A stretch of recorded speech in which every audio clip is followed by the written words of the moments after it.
บ่น้องมีอันผงสีข้าวบ่โอ้แบบส่วนหลายชาวบ้านเพิ่นมาสีข้าวน้ำเจ้านี่เพิ่นเอาเงินให้เท่าใดอันสอบนึงบ่ได้เอาเงินขอ4พี่โอ้คือดีแท้เนาะแม่ว่าซอยกันเนาะพี่น้องเอ้ยเนาะว่าเพิ่นคือกระทาลงมาแต่วัดแต่ว่าแท้นี่เนาะสบายดีน้องบุญสามสาวมาเจอกันบัดนี้พี่น้องเอ้ยนั่งใกล้กันแน่ใกล้กันแน่หมู่เดียวกันบ่นี่อันนี้ที่เฮาไปหาอยู่เพื่อนเพิ่นมื้อก่อนเนาะที่ว่ากำพร้าแม่พี่น้องอยู่กับน้องแล้วก็เลี้ยงพ่อก็หูตาบ่ค่อยดีปานใดเนาะอยู่พี่นี่ใดก็จะเว้ามื้อน่ะฮีดอยู่พี่นี่มันงัวแล้วก็เบ้แล้วก็หมูไก่งัวแบ้หมูไก่ป้าเถอะก็ว่าสิเอาอันสาวอยู่บ้านนี่เป็นคู่เป็นครองนี่เตรียม 3-4 อย่างนี่เด้อพี่น้องเด้อเพราะว่ามันเป็นฮีดอยู่ต้องเบิดนะนอนในเฮือนเนาะมีไก่มีหมูมีงัวต้องเบิดเลยพี่น้องไอ้ฮีดเพิ่นเนาะโอ้เพิ่นแต่งงามเด้อมื้อนี้เนาะแต่งงามมันลงมาข้างล่างว่าอันเกือบอีแตะพี่น้องเอ้ยเนาะบ่ค่อยเข้ากันปานใดเด้อดิเนาะเอา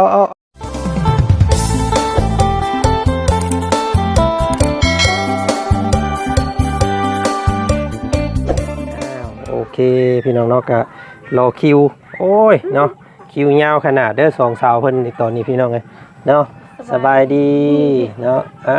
อันนี้พาเข้าย่อพาเข้าอีกแล้วมื้อนี้มีหยังอันย่อทีมงานเฮาหน่อไม้หัวสีหมูโอ้ใช้ว่าเจ้าแกงหน่อไม้บ่ได้แกงบ่หัวต้มซื้อมื้ออื่นแกงมื้อนี้ยังบ่มีเมนูแกงเนาะ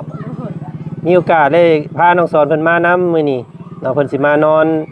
อยู่น้ำพวกอ้ายก็เลยพาเพิ่นมาแวะดินน้ำเลยเนาะทำความรู้จักกันไว้เนาะหากแข่งกันขึ้นเหนือพุ่นกับบ้านลาวลงมาพี่กับบ้านเจ้าเนาะเคยไปอยู่บ้านสกีเคยอยู่เนาะฮู้จักอยู่เนาะบ้านสกีบ้านดงเนาะนี่แหละพี่น้องเนาะกะมื้อวานนี่อันที่ว่าเฮาถ่ายชนมุนกันหลายๆนั่งอยู่นี่แหละน้องไซน้องพรเนาะแล้วก็น้องอีหยังอีกแน่มื้อวานนี่พี่น้องน้องจีน้องไอจีแน่แล้วก็มีหลายคนพี่น้องไงนอกว่าโอ้เพื่อนน้องพรอยู่ทางใดเด้ว่าซั่นเนาะเพื่อนหลังใดเพื่อนเจ้าเนาะอยู่ใกล้ๆอันนี้ภาคข้างนี้เป็นหยังกันเจ้า2คนเป็นน้องกันนี่เป็นลูกน้องนี่เป็นลูกอายลูกป้าลูกลุงเนาะอันนี้ผู้ลูกกันของน้องพ่อเนาะอันนี้ลูกของอ้ายว่าซั่นซะเป็นลูกป้าลูกลุงกันจักปีได้เจ้า16ปียังเฮียนอยู่บ่ออกแล้วโอ้พี่น้องเอ้ยเนาะอันนี้น้อง FC เพิ่นฝากมาถามพี่น้องเอ้ยเนาะอยากทำความรู้จักกับน้องพรเด้ว่าซั่นล่าสุดนี่จักอีหยังยาเมื่อกี้นี่เนาะได้หยังแน่มื้อนี้เพิ่นเอาหยังให้ในน้ำกินพี่น้องเนาะในน้ำสะอาดเนาะเห็นบ่ซุมเจ้าพากันไปตักน้ำอยู่ในเซเนาะเมื่อวานนี่เนาะเพิ่นก็เลยว่าอยากให้กินน้ำสะอาดแน่ว่าซั่นพี่น้องปกติจะเจ้าก็กินอยู่ในหันบ่คือกันบ่หรือว่าซื้อเอากินอยู่ในหันคือกันโอ้ยพี่น้องเนาะเอาซะเนาะมื้อนี้ก็สิขอเฮือขอแห้งซุมเจ้าแน่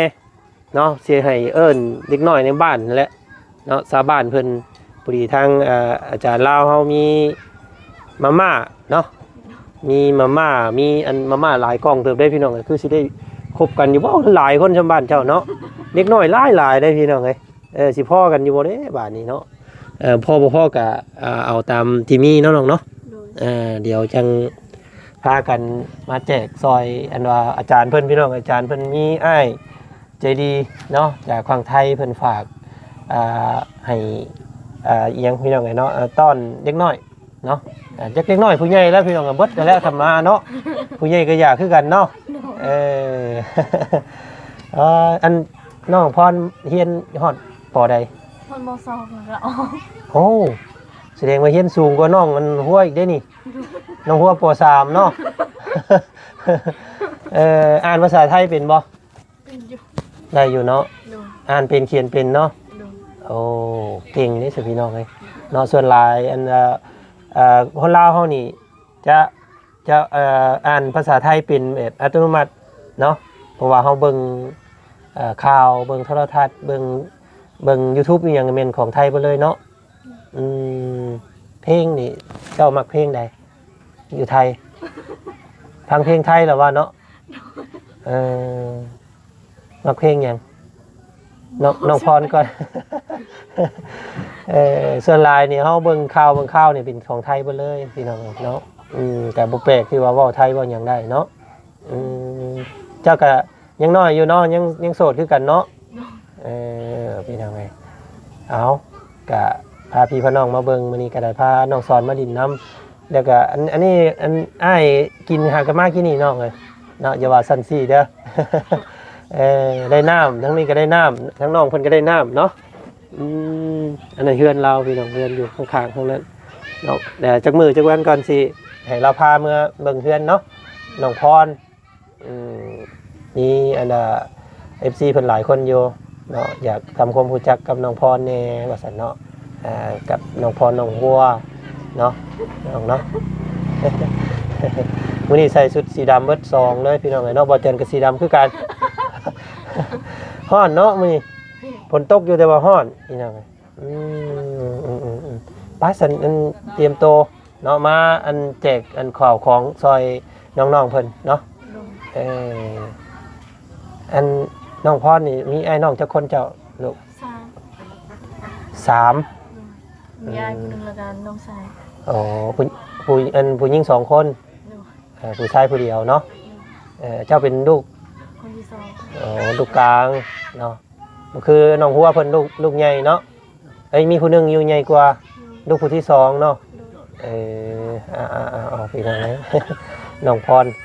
บ่หยอกเล่าว่าแม็กพาบ่แม็กมาดินน้ำมื้อนี้พี่น้องเอ้ยเนาะน้องสอนเป็นบ่แม็ก บ่หยอกเด้อน้องเด้อเนาะเอากะส่วนห้องน้ำห้องท่าของน้องหัวเพิ่นก็แขกคนมาหลายไปสิกับบ่มีเนาะน้องเนาะขอโทษหลายบ่มีต้อนรับเนาะ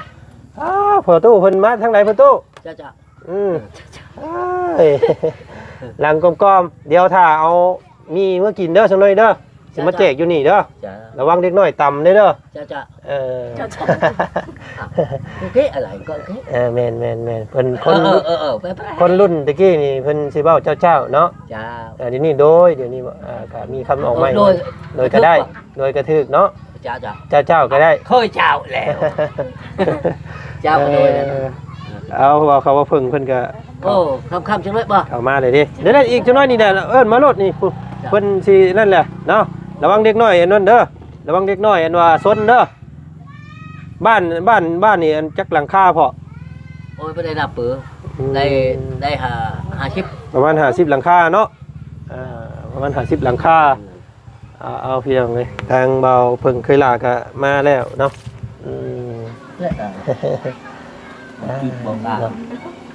ก็น้องเพิ่นก็รุ่นลูกอะไรว่าซั่นซะเนาะครึ่งนึงของน้องเพิ่นอายุของบ่จันก็ได้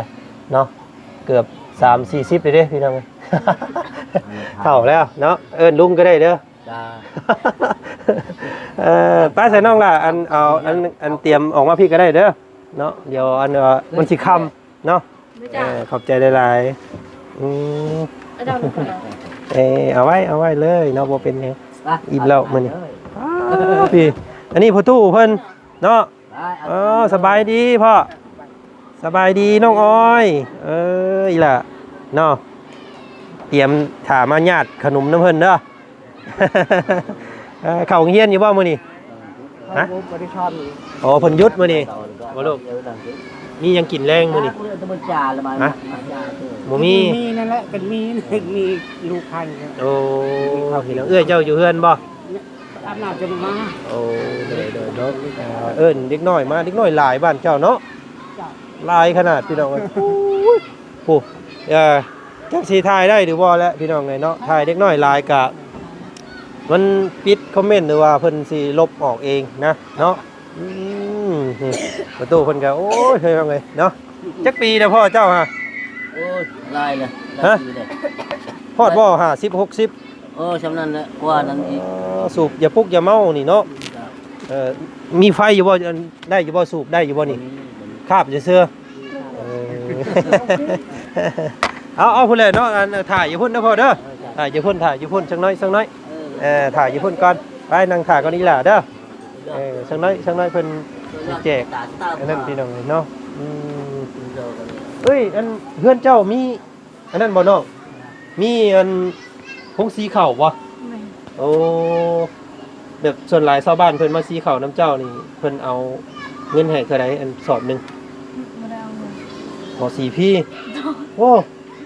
คือดีแท้เนาะแบบว่าซอยกันเนาะ แม่ อันนี้ห้องสีพอเจ้าซื้อมาบ่ โดย นี่น้องนึกว่ามีคนแบบว่ามาบริจาคให้แล้วก็แบบว่าใช้น้ำชาวบ้านที่บ่แม่นเนาะเป็นของเจ้าเองเนาะอ้าวพี่น้องโอ้ยอันห่างกายงามเลยกันยังจิตใจงามอีกเนาะ ปกติแล้วเพิ่นเอา20,000ได้สอบหนึงเนาะแม่นบ่น้องหัวต้อง20,000ต่อสอบบ่ได้ก็สิได้กินข้าวนี่เสียงมันนั่นอยู่พี่น้องเอ้ยผู้เนาะเสียงอันว่าอีหยังวงสีขาวอันนั้นบ่เฮือนเจ้าพุ่นเนาะหลังนี้เฮือนน้องเพิ่นนี่พี่มาพี่ บ่สิไหน นี่น้องบุญเนาะน้องบุญโอ้น้องบุญมาแล้วพี่น้องเลยเนาะเพิ่นคือกระทาลงมาแต่วัดแต่ว่าแท้นี่เนาะสบายดีน้องบุญสามสาวมาเจอกันบัดนี้พี่น้องเลยนั่งใกล้กันแน่หมู่เดียวกันบ่นี่ แม่ อันนี้ที่เฮาไปหาอยู่เพื่อนเพิ่นมื้อก่อนเนาะที่ว่ากำพร้าแม่พี่น้องอยู่กับน้องแล้วก็เลี้ยงพ่อก็หูตาบ่ค่อยดีปานใดเนาะน้องเนาะนึ่งข้าวแล้วว่ามื้อนี้ หนึ่งเลย แล้วมีหยังกินแรงมื้อนี้ จีรอ จิรอไปหาขายจิรอมื้อนี้เนาะโอ้ยพี่น้องเอ้ยนอกบ้านนี้มีแต่ผู้สาวเด้อบ้านนี้เนาะอันนี้ก็ยังโสดอันนี้ก็โสดนี่ก็โสดโอ้ยเนาะเอ้าผู้ใดเด้เนาะ ผู้ใดเด้สิมีวาสนา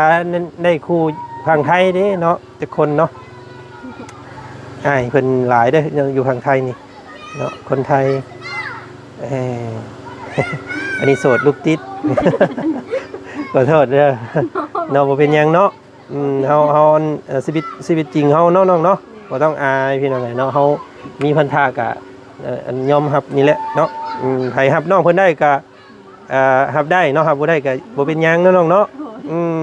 เอาขอให้น้องเพิ่นนั้นมีคู่มีครองเร็วๆเนาะไวๆสิได้มากินอันอีหยังก่อนนางงัวนำอยู่พี่อันนี่ใดก็จะเว้ามื้อน่ะฮีดอยู่พี่นี่อันมัน มีงัวแล้วก็เปแล้วก็หมูไก่ งัวแบ่หมูไก่ป้าเถอะกำลังสิเอาอันสาวอยู่บ้านนี่เป็นคู่เป็นครองนี่เตรียม3-4อย่างนี่เด้อพี่น้องเด้อ เพราะว่ามันเป็นฮีดอยู่นี่ ต้องเบิดนะนอนในเฮือนเนาะ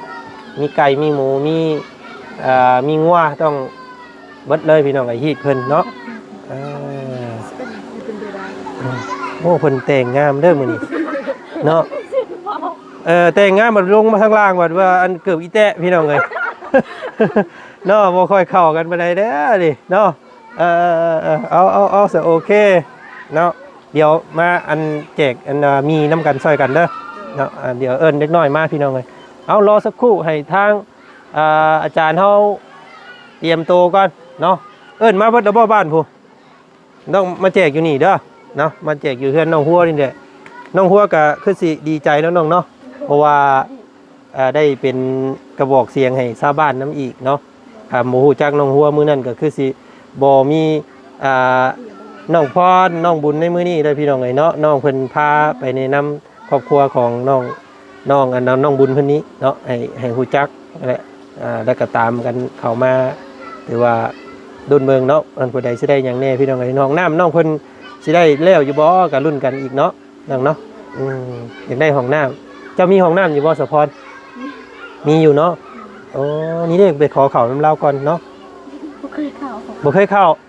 อ้าวสิเป็นคือน้องไม้แล้วนี่พี่น้องเฮ็ดห้องน้ำให้เข้าอยู่ป่าคือเก่า บ่ บ่กล้าเข้า เขาหันดาวเคยเข้า บ่เคยเข้าห้องน้ำหมู่เกรงใจเพิ่นเนาะเอาพี่น้องเอ้ยก็เอารุ่นเบิ่งเนาะจะขอให้ได้ไปไวเด้อเอาอาจารย์เริ่มแล้วได้น้องเพิ่นพร้อมเลยเด้อแม่น อันนี้ เอาเอิ้นน้องๆเพิ่นเอิ้นนี่อะไรก็ เขาจะ ฮะ เป็นไม้ของแผลจะหนวดอีกหน่อยมายันเขา ไม่ค่อยเนาะ อันนี้เนี่ย ได้อันนั้นมันซื่อๆบ่เป็นหยังโตมาเลยพี่น้องเอ้ยไปน้องๆผู้แรกออกมาพูดเลยไปเนาะ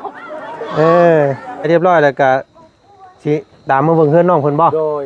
ซอยน้องเพิ่นแน่ คือคิดใจดีแท้ว่ะ แม่น ไปเบิ่งแน่ว่าครอบครัวเป็นจังได๋ เลี้ยงพ่อกับน้อง3คน บ่นะ แม่เสียแล้ว โดยสบายดีเด้อ โดยตามน้องเพิ่นไปเด้อลุงเด้อ โดย เนาะขอบใจหลายๆน้องบุษวาก็ได้หรือว่าน้องบุญบรรณาก็ได้ บุตรสวาก็ได้ แม่นมีสองชื่อ ซื้อบุตรซะเนาะ แม่นเอาชื่อบุตรก็ได้ โดยเนาะ น้องบุตร โดย บุษบา บุตรสบา อ่า เครื่องมาสบานี่เอาออกซะเป็นหยัง บุตรยังซะ ฮะ บุตร บุตรดาก็ได้ไป บุตรดาว่าตัวรอเนี่ยเพิ่นบ่อยากถนัดปานใดพี่น้องเอ้ย มันอยากเป็นตัวรอเนาะบุษบาด้วยกันเด้อ โดย พาอ้ายเพิ่นเมื่อแล้วน้องๆเด้อเนาะ ทางเฮาสิออกปะก่อนได้บ่นี่พี่น้องเอ้ยเนาะคำเลยก็แจกจ่ายไปเรียบร้อยมิตรช่วยม้อยคนกับเมื่อเบิดพี่น้องเอ้ยเนาะสิมาถามสองสาวเพิ่นอีกก่อนน้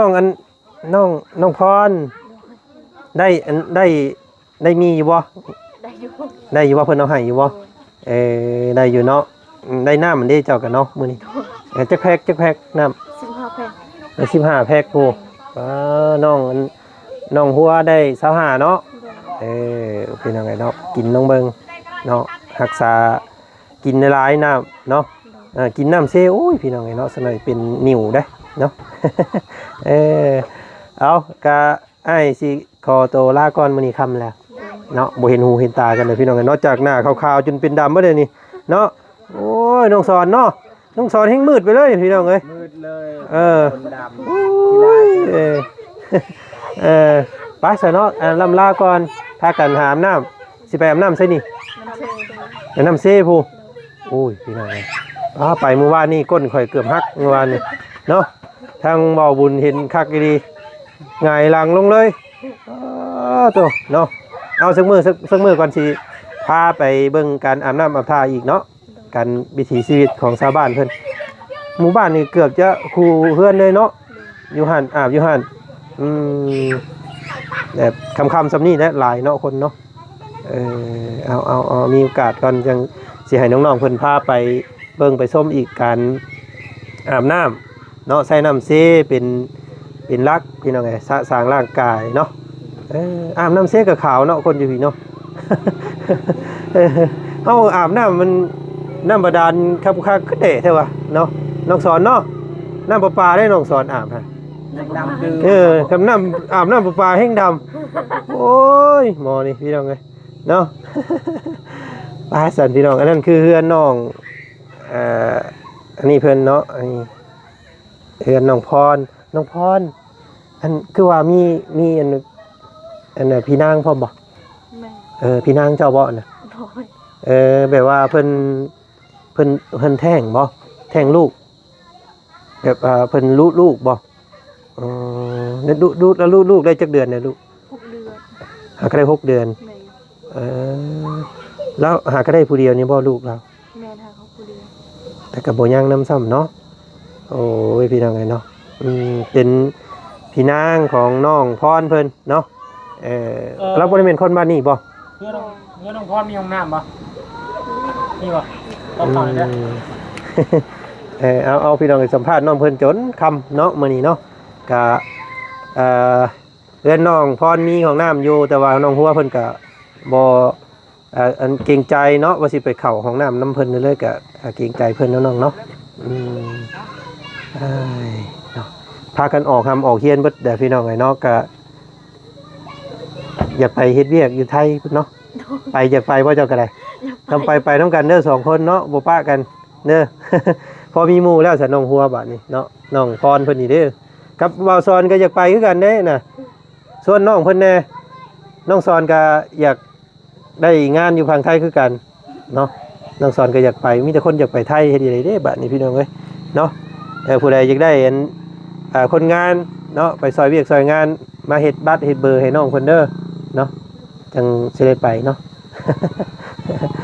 เอาซะโอเคมื้อนี้ไปป้าก่อนเด้อสบายดีเนาะโอเคเราขอบใจหลายๆที่แจกจ่ายข้าวต้มขนมซอยมื้อนี้เนาะเดี๋ยวมื้อหน้าสิมาดินน้ำใหม่อีกเนาะไปน้องซอน โดยสบายดีเจ้า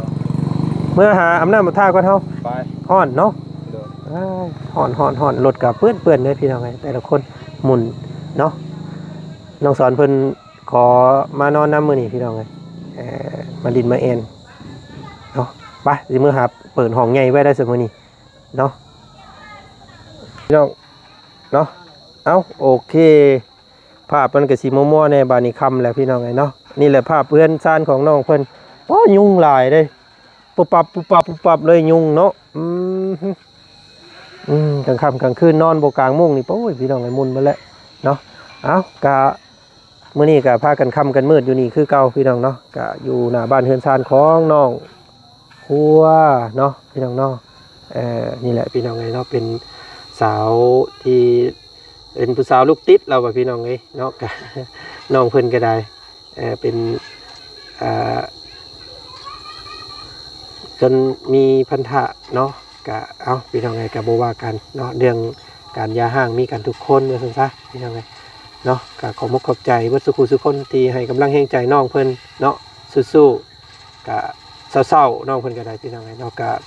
ได้คู่ได้คนมาดินนะเอ็นน้ำมื้อนี้ก็ถือว่า